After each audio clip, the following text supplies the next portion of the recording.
وما لنا ألا نتوكل على الله وقد هدانا سبلنا ولنصبرن على ما آذيتمونا وعلى الله فليتوكل المتوكلون.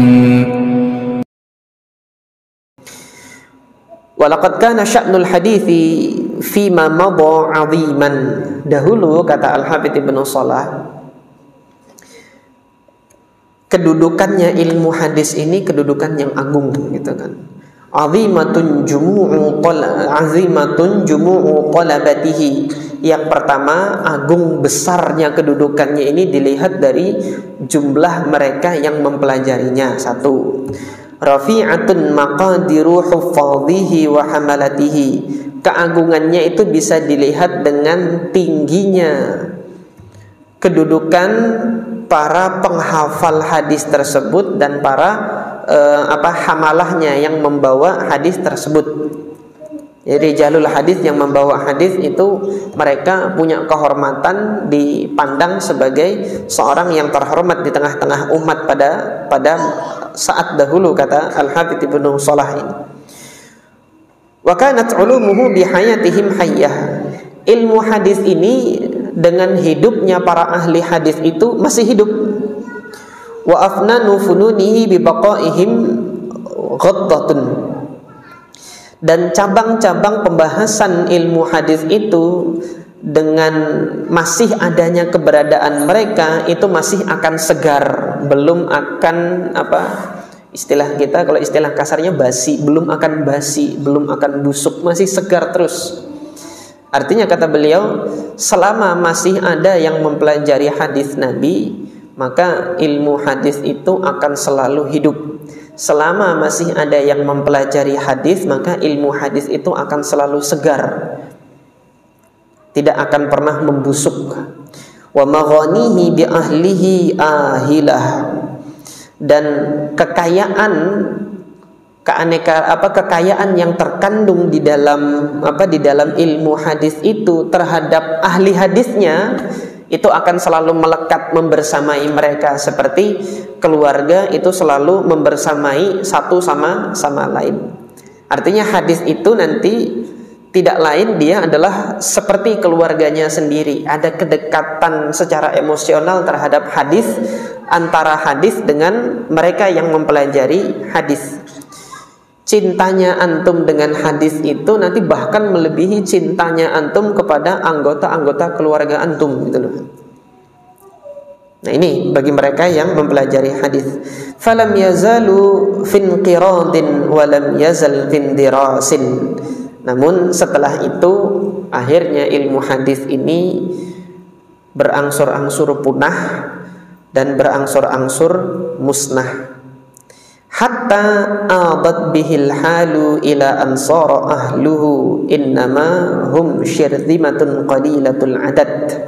Sampai perlahan-lahan musnahnya ilmu hadis ini, perlahan-lahan punahnya ilmu hadis ini, sampai kepada keadaan di mana para ahli hadis itu syirzimatun qalilatul adad, secara jumlahnya itu semakin sedikit, dha'ifatul udud, dan kualitasnya juga semakin melemah. Sudah sedikit kekuatannya kalau dibandingkan dengan para ahli hadis dahulu, jauh berkurang kualitasnya gitu loh. Semakin rendah, semakin rendah. La tu'na 'alal aghlab fi tahammulihi bi akthar min sama'ihi ghuflan. Di dalam mentransferkan hadis, mentransmisikan hadis, di dalam meriwayatkan hadis secara umum tidak lebih hanya sekedar sama, jadi mendengarkan dari guru dan kemudian apa yang didengar dari guru terjadi keghaflahan. Keghaflahan itu kelengahan. Apa tadi yang disampaikan guru? Lupa. Itu demikian. Terus turun hingga untuk menghafalnya secara sempurna dari lafaz seorang guru itu sudah mengalami kemunduran. Lah apalagi hari ini. Periwayatan hadis pada hari ini kan memang hanya dalam rangka menjaga tradisi periwayatan saja. Kalau dari dulu pada zaman para salaf dahulu, periwayatan hadis gurunya ngomong langsung dihafal, bagi yang menghafal, bagi yang mencatat gurunya ngomong catat gitu loh. Nanti setelah dicatat dikoreksikan kembali kepada gurunya, benar nggak ini hadisnya begini, kurang titik atau tidak, itu kan nanti dikoreksikan lagi kepada gurunya. Itu ada tashih namanya. Nanti kita pelajari dalam proses periwayatan, ada salah satu babnya yang membahas ini gitu kan. Wala tata'anna fi taqidihi bi aktsar min kitabatihi utlan. Kemudian tidak terperhatikan juga untuk mengikat ilmu itu dengan suatu tulisan, yang mana penulisan yang dilakukan oleh para ahli hadis di akhir-akhir masa itu banyak terjadi utlah, banyak terjadi pengabaian, lewatin aja hingga tidak tertulis, padahal itu bagian dari hadis, terlewatkan, tidak ditulis di mana, di catatan mereka gitu kan. Muttarihina ulumahu allati biha jalla qadruhu. Sebagian besar orang-orang kemudian membuang ilmu-ilmu hadis ini, padahal ilmu hadis ini adalah kadar keagungan dari sunnah Nabi Shallallahu Alaihi Wasallam. Ketika disepelekan dan kemudian diabaikan, justru mereka mengabaikan sesuatu yang paling besar dari inti agama ini. Muba'idina ma'arifahu allati biha fukhima amruhu. Mereka menjauhi pengetahuan-pengetahuan terhadap hadis, yang mana pengetahuan-pengetahuan itulah yang menjadikan perkara sunnah ini semakin besar, semakin agung. Nah, ini beliau menceritakan keadaan ketika dahulu ilmu hadis itu diminati oleh kaum muslimin. Seiring berjalannya waktu terjadi kemunduran-kemunduran, sudah banyak dilupakan. Mereka yang meriwayatkan hadis juga hanya sekedarnya saja, tidak lagi ada ta'zim dan penghormatan tinggi di dalam dirinya terhadap ilmu ini gitu kan. Sampai pada keadaan yang demikian terjadi kemunduran. Fahina kadal bahithu an mushkilihi la yulfi lahu kashifan. Maka kata beliau, ketika mereka nanti yang hendak mencari tahu, hendak meneliti, hendak mengkaji tentang hadis ini, berkenaan dengan kemuskilan, kesulitan-kesulitan di dalam hadis tersebut, dia tidak mendapati seseorang yang bisa melepaskan kesulitan tersebut gitu kan. Ya, hari ini kan kesulitan itu terjadi. Kesulitan itu kita dapati kalau ketemu dengan hadis ini, kita nggak tahu ini maknanya apa, kenapa kok berbenturan dengan hadis ini. Kita menemukan suatu hadis, apa benar ini Rasulullah Shallallahu Alaihi Wasallam yang mengucapkannya ini. Kita nggak tahu metodenya untuk melihat ini memang benarkah Rasulullah atau bukan gitu. Banyak yang belum tahu. Wasail an ilmihi la yalqa bihi 'arifan. Orang yang bertanya tentang ilmu hadis ini tidak mendapati seseorang yang bisa menjelaskan tentang hadis ini. Maka pada keadaan yang seperti ini, alhamdulillah, mannallahul karimu tabaraka wa ta'ala wa lahul hamdu. Maka alhamdulillah, Allah Subhanahu wa taala telah menganugerahkan kepada diriku, kata Al-Hafidz Ibnu Shalah, ajma'u bi kitabin, an ajma'a bi kitabin, yang mana saya alhamdulillah Allah Subhanahu wa taala anugerahkan untuk bisa menghimpun kitab ini, yaitu kitab Ma'rifati Anwa'i Ulumil Hadis, Ma'rifati Anwa'i Ilmil Hadis. Jadi setelah beliau menyatakan bahwasanya ketika kaum muslimin ini mencari tahu jawaban bagi kesulitan-kesulitan mereka di dalam memahami hadis, mereka mencari tahu tentang kesusahan-kesusahan mereka untuk mempelajari ilmu hadis, alhamdulillah Allah Subhanahu wa taala anugerahkan kepada diriku untuk bisa menyusun kitab ini, yang mana kitab ini nanti insya Allah akan mengupas rahasia-rahasia yang tersembunyi di balik ilmu hadis, akan menjelaskan perkara-perkara yang masih susah dimengerti nanti di dalam ilmu hadis.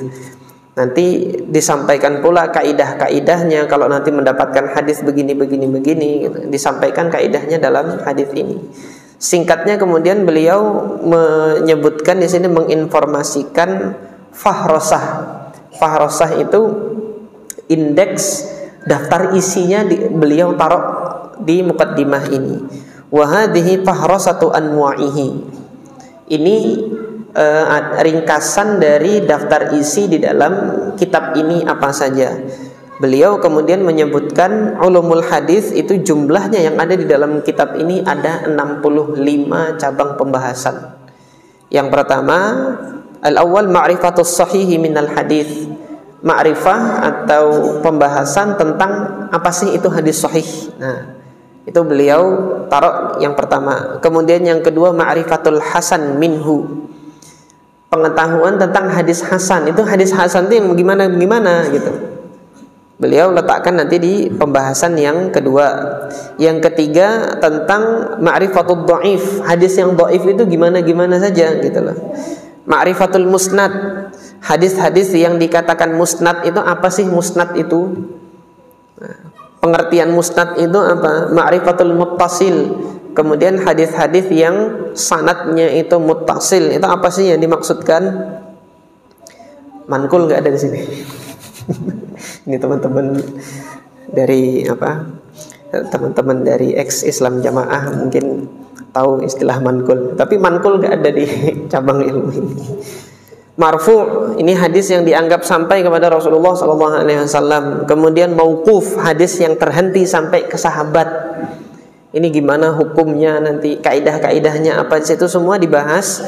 Nah, beliau menyebutkan sampai 65 ma'rifah, 60 jenis pengetahuan ilmu hadis. Ada 65. Di akhir muqaddimah ini beliau mengatakan wa dzalika akhiruha. Yang akhir itu ma'rifatu awtanir ruwah wa buldanihim. Pengetahuan tentang negeri di mana seorang perawi itu berada. Ini penting diketahui. Nanti mudah-mudahan kita sampai pada pembahasan itu dalam melakukan analisa periwayatan sanad. Nanti antum akan lihat ada seorang perawi yang dia ahli, pakar, spesialis di hadis-hadis di negerinya saja. Tetapi kalau di luar negerinya, untuk hadis-hadis yang yang beliau ambil di luar negeri, di situ beliau lemah. Salah satu contohnya Al-Imam Ismail ibnu Ayyash. Ini seorang perawi yang thiqah, hadisnya itu bisa diterima kalau beliau meriwayatkannya dari guru-gurunya yang ada di negerinya, yaitu di Syam. Tapi kalau Ismail ibn Ayyash ini meriwayatkan dari para perawi yang di luar negeri Syam, ini banyak terjadi kekeliruan dalam periwayatannya. Salah satu contoh hadis yang beliau diingkari hadis beliau itu ketika beliau meriwayatkan hadis dari Musa ibn Uqbah yang berada di Madinah, yaitu hadis tentang larangan membaca Al-Quran bagi wanita haid dan orang junub. Itu kelemahan dalam hadis ini adalah riwayatnya Ismail bin Ayyash dari Musa ibn Uqbah. Beliau perawi yang di Syam, yang memang dalam periwayatan di Syam itu bisa diterima, tetapi ketika meriwayatkan dari ahli Hijaz itu banyak terjadi kemungkaran. Maka kemungkinan besarnya terjadi kemungkaran dalam periwayatan beliau tentang larangan membaca Quran bagi wanita haid dan bagi orang junub gitu. Itu kemungkinan besarnya. Kenapa? Karena murid-muridnya Musa bin Uqbah di Madinah ini yang jitu-jitu belum ditemukan mereka ada meriwayatkan hadis ini dari Musa bin Uqbah. Kok tahu-tahu yang dari Syam sana kok bisa dapat hadis ini, tuh gimana ceritanya kan gitu. Ini salah satu analisanya kalau nanti antum mengkritisi suatu hadis. Nah, ini pengetahuan yang terakhir yang beliau cantumkan di sini, pengetahuan tentang autanur ruwah wa buldanihim, tempat di mana perawi itu ada. Ini nanti penting untuk diketahui oleh mereka yang mengkaji ilmu hadis. Wa dzalika akhiruha, ini yang terakhir kata beliau. Wa laisa bi akhiril mumkin fi dzalik. Tetapi ini bukan akhir dari satu kemungkinan yang mungkin saja nanti jenis-jenis ilmu hadis ini akan bertambah terus gitu kan.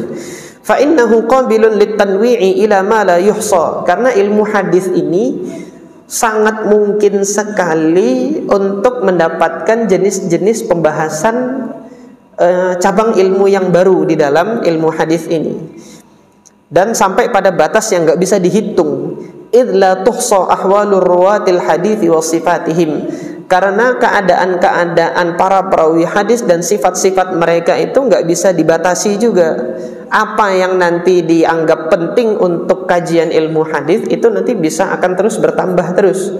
Wala ahwala mutunil hadithi wa sifatiha, keadaan-keadaan sifat hadis itu juga tidak bisa terbatas, akan banyak didapati ciri-ciri yang lain semakin nanti antum mentadaburi sifat-sifat suatu matan, itu nanti akan bertambah terus pengetahuan dan pembahasan mengenai matan-matan hadis tersebut. Wa ma min halatin minha wala sifatin illa wa hiya bisadadi an tafarrada bidzikri wa ahluha. Setiap keadaan dan setiap sifat yang ada pada perawi hadis dan juga matan-matan hadis nanti bisa saja disendirikan pembahasannya untuk menjadi satu cabang pembahasan khusus. Fa idza hiya naw'un ala hiyalihi, dan nanti bisa menjadi salah satu jenis dari pembahasan-pembahasan sebagaimana sebelumnya. Walakinnahu nasabun min ghairi arib hasbunallahu wa ni'mal wakil. Akan tetapi yang demikian ini ya memang perkara yang sulit kalau kita nanti mau merumuskan pengkajian baru di dalam hadis, itu perkara yang sulit memang. Nah, ketika Al-Hafidz Ibnu Shalah sudah bisa sampai merumuskan sampai pada 65 jenis ilmu hadis ini saja merupakan satu pencapaian yang luar biasa. Nah, nanti setelah Al-Hafidz Ibnu Shalah ini para ulama setelahnya nanti ada saja nanti yang menambahkan cabang-cabang pembahasan ilmu hadis yang lain.